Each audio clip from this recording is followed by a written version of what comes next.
All right, what's going on, Bills Mafia? Right now I want to talk about Tommy Doyle, the fifth round pick that we selected. Well, became our first selection of day three. Of course, we had no fourth round pick. So we got Tommy Doyle out of Miami of Ohio. Now, very, very impressive stats if you look at him. I mean, again, again, 1.2, I believe was the percentage of sacks that he allowed. So that's a very impressive kind of percentage.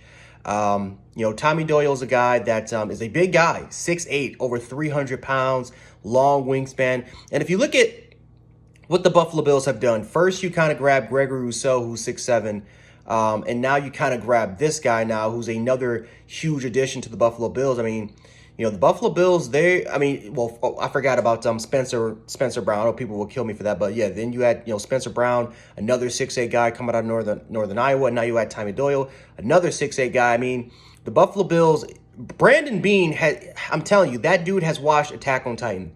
You can't tell me he hasn't watched Attack on Titan, man. Getting all those colossal Titans up there for your organization. Your smallest player is 6'3". That's crazy. Yeah, man. Great athleticism, great lateral quickness. Raw prospect though. I would say definitely a little bit of a raw prospect. Again, he has a lot of athletic upside to him. He's more of a depth tackle that I guess you can say. But again, with his size, with his athletic ability, with his quickness, with his power, this is a guy that, as far as a project goes, you can turn him maybe a couple years and who knows, maybe he can be a starting offensive tackle, but he's more of a depth tackle. Again, kind of the same thing how I kind of talked about Spencer Brown, with the kind of athleticism that Spencer Brown has. Is it possible that, either one of these guys could be moved inside the interior? We haven't even chose a guard yet, and that's kind of one of our that's kind of our weak spots. Yes, you have Feliciano, but that other spot is it's questionable. And we did not have the best running game. And when it really mattered, it was only maybe maybe once or twice in the season that we really had to rely on our running backs, and we really had to rely on our offensive line to make a push because we just couldn't get anything going in the passing attack.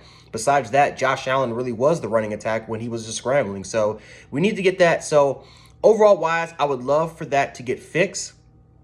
But we just don't know. I would just say that again, we don't know if these are going to be more depth and or projected guys, or these are guys that could be moved inside. And when these guys develop a little bit more often, maybe they'll be kicked right back to the tackle position. But right now, you got Darrell Williams, you have Deion Dawkins there. Obviously, there's no one behind them. I mean, besides those guys, there's no one behind them that you can put in and that they're going to do a great job of. So building depth is a very, very important thing. Again, could we go after a cornerback and stuff like that? Maybe, but according to Brandon Beane, he talked about how there just wasn't. I mean, there was a bunch of corners that were high on their board, but they couldn't take them because they were gone by the time the Buffalo Bills even had the pick. So they had to just go by the board, unfortunately. So sad that we couldn't get a corner maybe throughout this draft, but it is what it is. I mean, we got a long way to go towards the fall season, and who knows, maybe Dane Jackson and Levi Wallace can step in. But yeah, let me know how you guys feel about the pick, about Tommy. I would really like to know some of your feedback, and that's about it. So anyway, Jen716, aka Gen Sports, and I'll be back in a little bit to talk more Bills, about more day three picks. I'll be back to talk a little bit more about that in a short minute. So yeah, I'm out. Peace.